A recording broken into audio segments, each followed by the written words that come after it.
एक बार एक गुरु और एक शिष्य जंगल से होते हुए अपने गांव जा रहे थे। काफ़ी अंधेरा हो चुका था।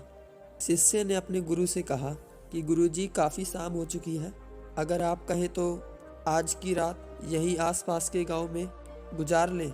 गुरुजी ने आज्ञा दी और वो दोनों आसपास के गांव में एक छोटे से घर के पास जाकर रुक गए।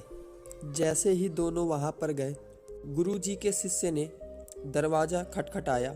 उस घर से एक गरीब आदमी बाहर आया तो गुरुजी ने बोला, हम अपने गांव जा रहे थे, लेकिन काफ़ी शाम हो चुकी है, अंधेरा होने को आया है, तो हमने इस गांव में ठहरने के लिए सोचा। क्या हम आज की रात यहाँ आपके घर में ठहर सकते हैं? गरीब आदमी बोला, हाँ क्यों नहीं, आप दोनों अंदर आ जाइए। जैसे ही गुरुजी अंदर गए, उन्होंने देखा कि उस आदमी के घर में बहुत ज़्यादा गरीबी थी। वह अत्यधिक निर्धन था। गुरुजी ने उससे पूछा कि आप क्या काम करते हो? वह गरीब आदमी बोला कि मेरे पास बहुत सारी ज़मीन है। तो गुरुजी ने बोला, अगर तुम्हारे पास बहुत सारी ज़मीन है तो तुम इस तरह क्यों रह रहे हो? वह आदमी बोला, यह किसी काम की नहीं है। गांव वाले बोलते हैं कि यह बंजर ज़मीन है, यहाँ पर कुछ भी नहीं उगाया जा सकता है। यहाँ पर फसल उगाना बहुत बड़ी बेवकूफ़ी है। फिर गुरुजी ने पूछा, फिर तुम्हारा गुजारा कैसे होता है? उसने बोला कि मेरे पास एक भैंस है जिससे मेरा पूरा घर चलता है। ये सुनने के बाद गुरुजी सो जाते हैं और रात में जब सब लोग सो रहे होते हैं, तब गुरुजी अपने शिष्य को उठाते हैं और उस गरीब आदमी की भैंस को लेकर अपने गांव चले जाते हैं। शिष्य अपने गुरु से पूछता है कि गुरुजी, कहीं आप ये गलत तो नहीं कर रहे हैं? उस गरीब आदमी की रोजी रोटी इसी भैंस की वजह से होती है। तो गुरुजी ने अपने शिष्य की तरफ देखते हुए मुस्कुरा देते हैं और आगे बढ़ जाते हैं। उस बात को तकरीबन 10 साल गुजर जाते हैं और जो गुरु का शिष्य था वह बहुत बड़ा गुरु बन जाता है।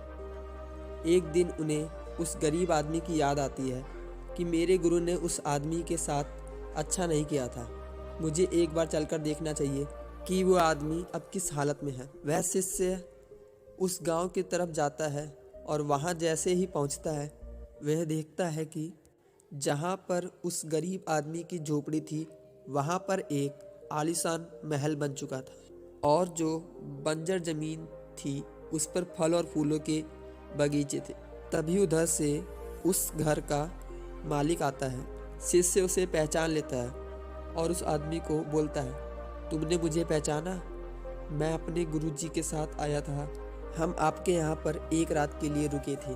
वह आदमी उसे पहचान लेता है और बोलता है कि उस रात में आप कहाँ चले गए थे?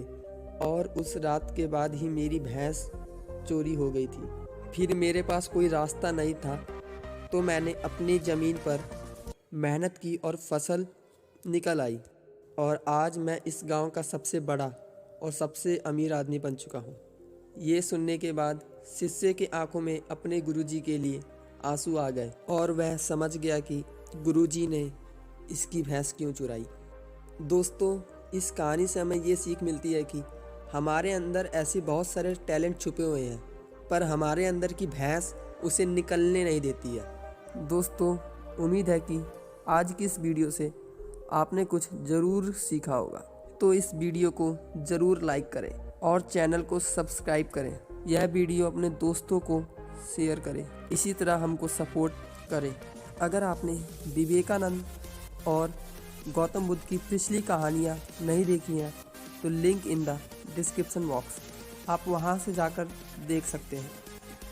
चलिए मिलते हैं ऐसी एक अनदर वीडियो में।